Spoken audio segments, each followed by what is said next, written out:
Mental toughness is not something you're born with. It's something you build when life puts its knee on your chest and dares you to quit. It's forged in the moments nobody applauds, when the room is empty, the lights are off, and it's just you and your thoughts. That's where the real work happens. Not on stage. Not when it's easy, but when it's uncomfortable, when it hurts.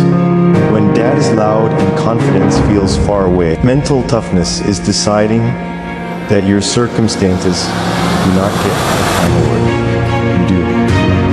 See, life is not fair. It never promised to be. Some people start 10 steps ahead, some start barefoot on broken glass. Complaining about that won't move you an inch forward. Mental toughness is accepting reality without resentment, and then choosing to rise anyway. It's understanding that pain is not punishment. Pain is instruction. It's there to teach you something about yourself, about your limits, about how much more you've got left when you thought the tank was empty. Most people give up in their mind long before they ever give up in their body. The body can take more than you think. It's the mind that taps out early. That little voice that says, this is enough, this is too hard, you've done enough. Mental toughness is learning to talk back to that voice. Not with anger, with discipline, with faith, with a calm, steady decision that says, I'm still here and I'm not done. You don't build mental toughness on your best days. You build it on your worst ones. The days when everything goes wrong. The days when effort doesn't bring immediate reward. The days when you do the right thing and still lose. Those days are not wasted. They are deposits. Every time you show up tired, discouraged, unsure, and still do the work, you are stacking strength inside yourself that no one can see yet. But one day it shows up right when you need it most. Mental toughness means you don't need motivation to move. Motivation comes and goes. It's unreliable. Discipline is what stays. Discipline is waking up when you don't feel like it. Discipline is staying quiet when your ego wants to react. Discipline is staying focused when distractions are screaming for your attention. Tough minds don't chase comfort, they chase growth. They understand that comfort is a beautiful place, but nothing ever grows there. There will be moments when fear walks into the room and sits right next to you. Fear of failure, fear of judgment, fear of not being enough. Mental toughness is not the absence of fear. It's the decision to act in spite of it. Courage is fear that said its prayers and stood up anyway. You don't wait for fear to leave. You move forward with it. You carry it like extra weight that makes you stronger over time. You are going to be tested. Not once, not twice, over and over again. Life will ask you, how bad do you really want this?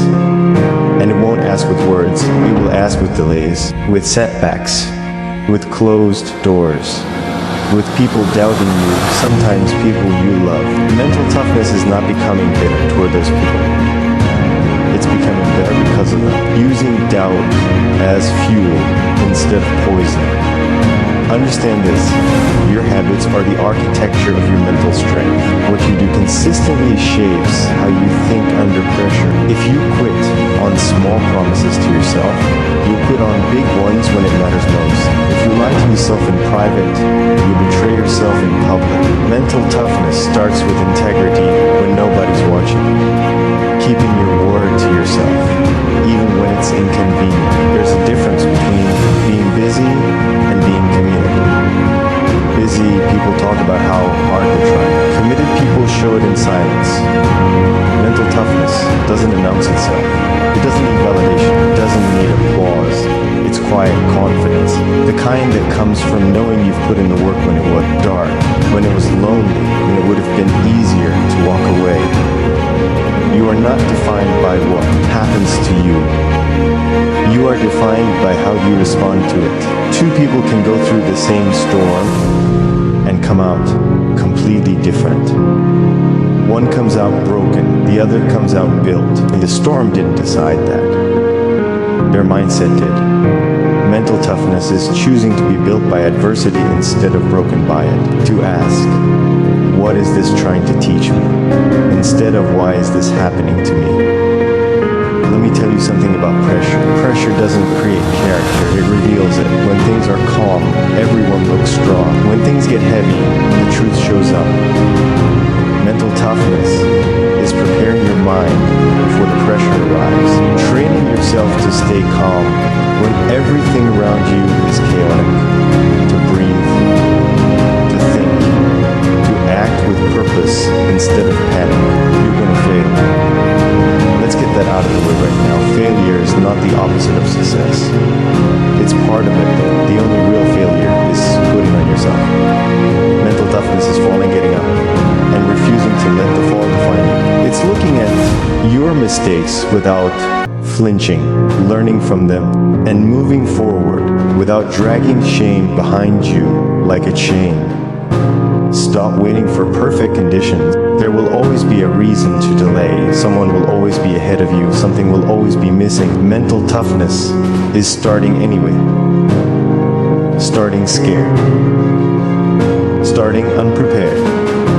Starting before you feel ready. Because readiness is not a feeling.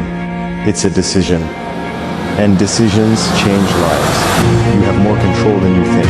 You may not control what happens, but you control your effort, your attitude, your response.